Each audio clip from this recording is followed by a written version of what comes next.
Hi, and welcome back. So we're now coming into the final part of our sales and business development topics that we were looking at. And if we just take a brief look at where we started and where we're coming to now. So the first area that we were looking at was really those sales methodologies. How can we actually take a customer or a prospect from essentially a state of trying to discover what their problem is or understand their problem, and then trying to actually fit our solution or a feature of our solution to actually help them solve that problem.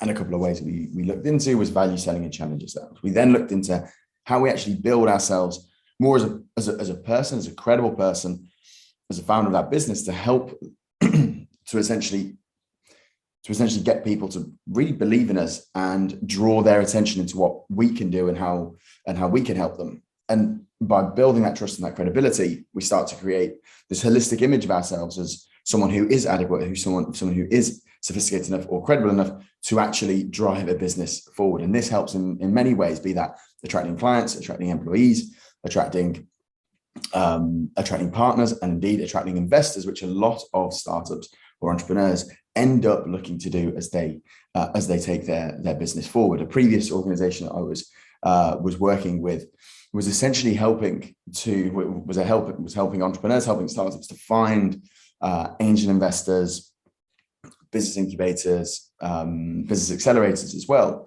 And what we could see in this was there was a specific feature that investors were looking for when they were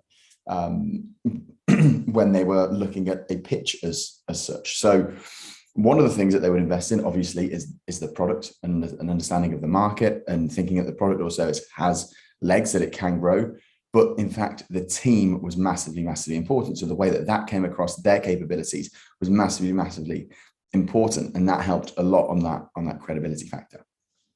And so on that point around investors, and also around how we actually discuss and talk about our product to others, how it's seen and engaged to by others once you might get somebody on a video call, for example, or on a call, or indeed even in person, is the way that we present ourselves and the presentation that we actually deliver. So this isn't a course around public speaking. I, for one, do not have many expertise in that domain, and there are much better courses out there that will teach you to be able to present really, really well verbally. And there are lots of experts out there. So I really encourage you to have a look online and go and search those out. But what this part of the course really focuses on is how can we build and deliver a presentation which has impact. And those two things, essentially, in order to drive that, in order to build something that's impactful, that's going to resonate with people, is by keeping in mind that time is limited. So we've spoken before about time being such an important resource that we have, and it's limited in terms of not only the time that you have with someone, but also their attention span. So in this area, we're really going to look at how do we use PowerPoint, and an introduction to PowerPoint, why it's useful, how we can use it. And then secondly, we're going to look at something called the pyramid principle. So startups are often going to use presentations, and that will be, and I'd say startups, every organization will have a presentation of some sort. And quite often, the way that a presentation is such, whether it's when it's read or when it's delivered, it's usually, I'll use the word graded, but probably for want of a better term, we're probably more focusing on the way that it comes across, the way that it's perceived is, number one, how it's visually presented. So if I'm looking at a slide, how has it been presented? And then also, how is it structured? Is it logically structured? Is it easy for me to understand the key message that you're trying to get across in that slide? So if I haven't got your verbal overlay, if I'm just reading it, can I understand? Can I go through this? Do I get out all the information that I need?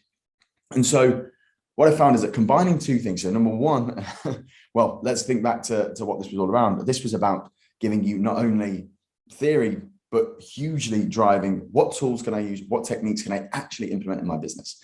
So the first tool is PowerPoint. Now, there are other alternatives to this. There's Google Slides, there's Keynote. My preferred one is PowerPoint. I think it's simple to use. And you can make some very, very sophisticated designs using it. So as a tool, it's really, really helpful. But in terms of a technique as to what do we actually build on there, the pyramid principle is where we really is where we can really double down on making sure that we're logical and structured in our thinking and approach. So let's first dive into PowerPoint. What can we do and how can we use it? And can you give me some examples?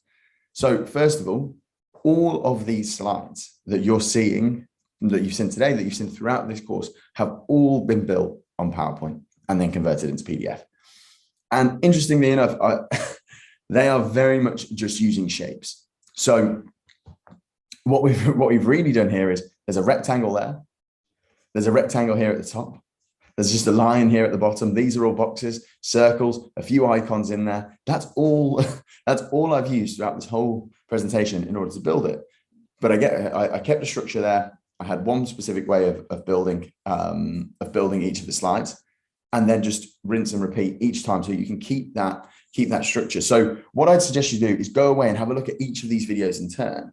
And it shouldn't actually take you that long to go through. And by the end of it, you should actually be able to build a very nice looking slide. And so first of all, have a look at the PowerPoint basics, get yourself up to speed if you've never used it before. Then have a look at something called Slide Master. So Slide Master, if you know, brilliant, you can skip this part of the video. But what Slide Master allows you to do is essentially create multiple slides in Slide Master. And every time you click new slide, rather than just giving you a blank slide with nothing on it, it's got your template behind. For example, within my Slide Master, I have this at the top with the interna combining education and entrepreneurship. I also have this rectangle. I have this line. I have the page number. I have the logo, and I have essentially something written here. It won't be exactly what's written on this one, but it will be, for example, main title, subtitle. And so what that means is every time I click new slide, I already have this. And so I'm not wasting time faffing around trying to rebuild this. I've already got it, and I can just now input into those slides. One thing that's quite nice is actually create a section divider. So have a look at this video, and it creates essentially section dividers that look like this once they're put into PDF. So you can essentially, these are just shapes that are then linked together, and you put a picture in there. And so it looks fairly sophisticated, or looks like there's been some design work there, but really it's absolutely simple. If I can do it, anybody can do it, trust me. So again, I've already mentioned this, but using shapes is massively, massively important. Just look throughout the presentation, look throughout the slides that you've got, and you'll see that it's all just built on just shapes being used, fitted together. And the number of shapes is probably about 5 different shapes, and you can count them on. So you can count them on one hand. And the final part is using icons. So use icons sparingly, I'd say. So don't be too generous with your icons. You don't want to have a slide that's full of icons, but they can always help to just create a little bit more of an interesting slide and drive people's attention to places. Indeed, throughout this presentation, icons are actually used less so as a feature of design, but more so as a feature of functionality. So what I mean by that is that the reason that you're seeing an icon here is because you know that this is a video that you can click on and you can go and watch. But also as you're going through, you might then want to put other icons in order to help the design of that. So have a look at all of those videos. They will teach you the basics, the intermediate level of using PowerPoint, and then after that, you can actually start to build out your. It might be your investor deck. It might be a deck for a particular prospect. It might be a marketing tool. Anything you want, try it on PowerPoint, because it's a really, really helpful tool that you can use. So the second element, tool, technique that I really want to talk around is the pyramid principle. So the pyramid principle is a tool that's used quite often by management consultants, but also used across industries and by many, many professionals and entrepreneurs, because what it's really trying to do and understand is actually flip our standard storytelling on its head. So what we're essentially saying in this book, which you might not see here, so I definitely recommend you get it. It's a really good read, and not an extremely long book. But when you're watching a film, usually you'll meet the main characters, and as you're going through, you're sort of figuring out the plot. And there's no conclusion yet. The film's just going on and on and on, and it's sometimes only until the right at the end of the film that that was the answer. That was the person who did it, or that was the meaning of this, or this is the reason for the story. And it's only right at the end that all the suspense is built up, and then you get your final conclusion. Now, in a film, that works brilliantly well because we can sit down, we can watch the film, and we're ready for the suspense, and it's got our full attention whilst we're watching that film. The issue that we have when you're talking to investors, executives, or when you're presenting to someone is that they don't have the time. You don't know how long they have. You don't know how long you're going to have their attention for. So you want to make sure that the conclusion of your presentation comes front and center. It means that you want to make sure that the main point that you want to get across comes first. And that's what's massively, massively important when we're looking at the pyramid principle. And then underneath that, you then have what we call our supporting evidence. So let's have a look here at what I mean, and then we can go into maybe a bit more of an example. So what we're looking to do is create some logical arguments based on data and research that we've done. But actually, what we're saying is we're going to start with our main recommendation, our main goal, our main idea. So let's say that we're looking to take our business into another country, and we're looking to go into Germany. And so the question that you posed yourself was, should we go into Germany or should we go into Austria first? And so the only thing that whoever you're presenting to is interested in is your answer to that question is, should you go into Germany or should you go into Austria first? So your main recommendation might be, we should take our business into Germany first before going into Austria. And the way that we do that is through a strong partnership.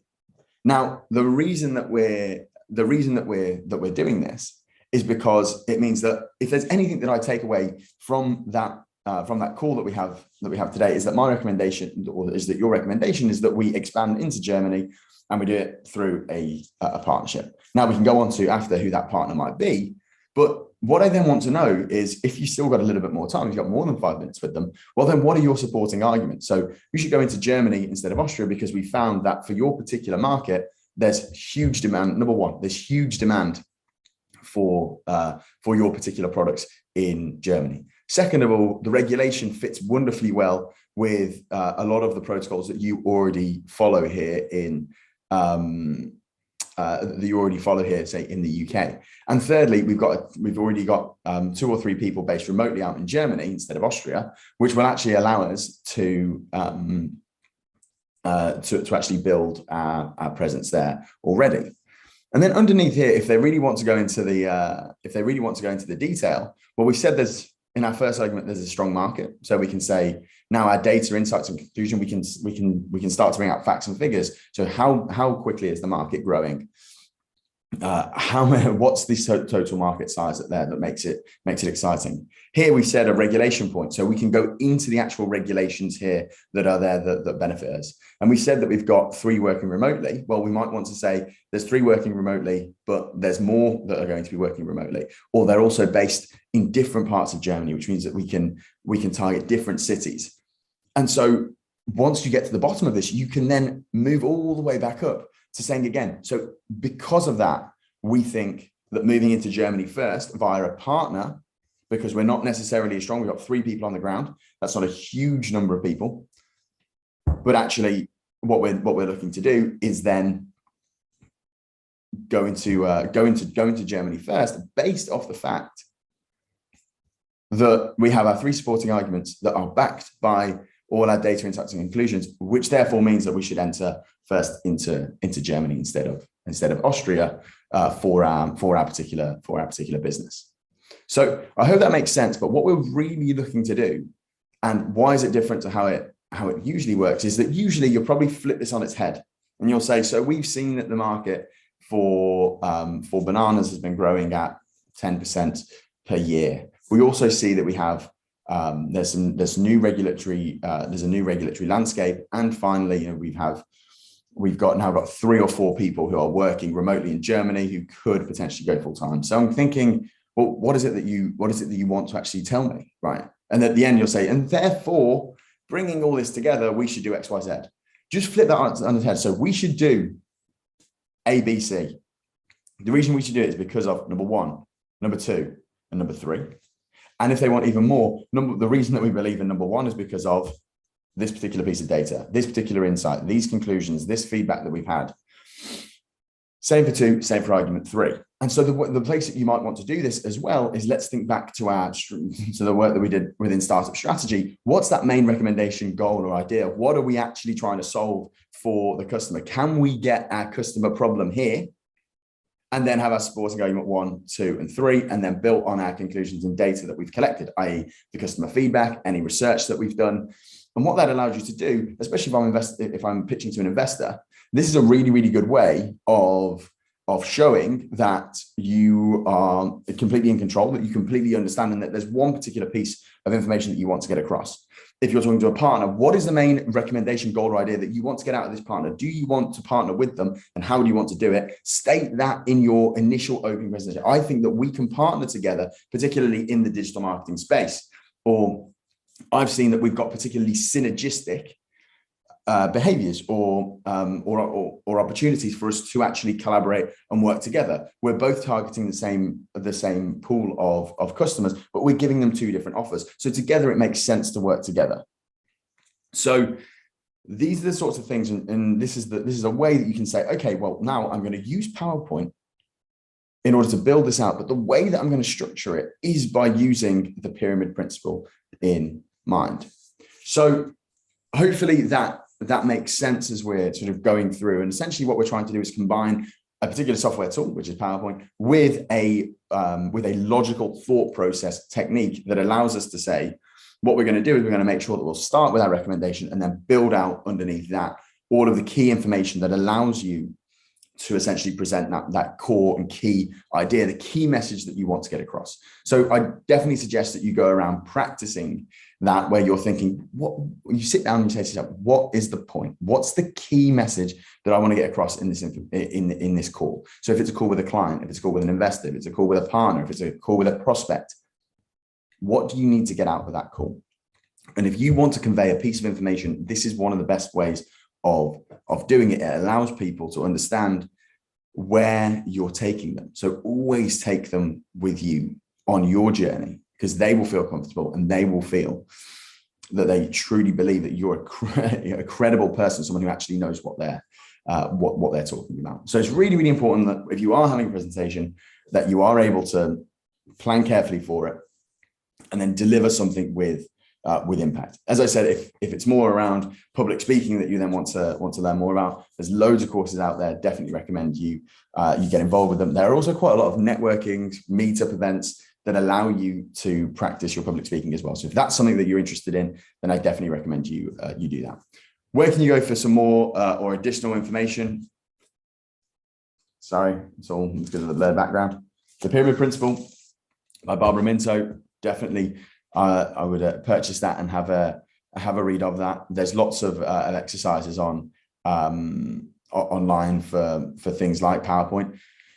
Feel free also to just copy and paste from other slides. So once you've worked on certain PowerPoints, copy and paste the slides, change them a little bit, and that will allow you to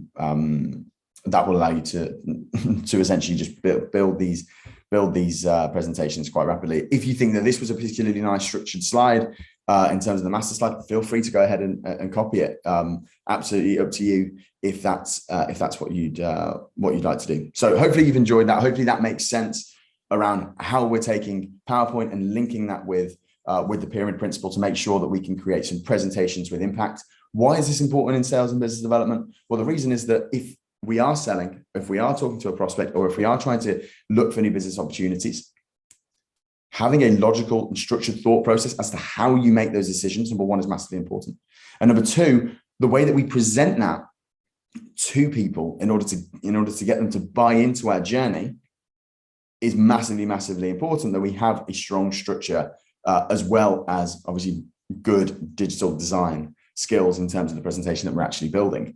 And for a lot of people, they might say design isn't their strength. And so as you can see here, just with some simple different colors of outlines, simple colors of boxes, simple shapes being used, you can actually make you can actually make what might not be the most amazing design skills in the world actually look quite decent, and actually allow you to get your point across in a very sophisticated way. So hopefully that was helpful. And that brings us to the end of our sales and business development part of the course.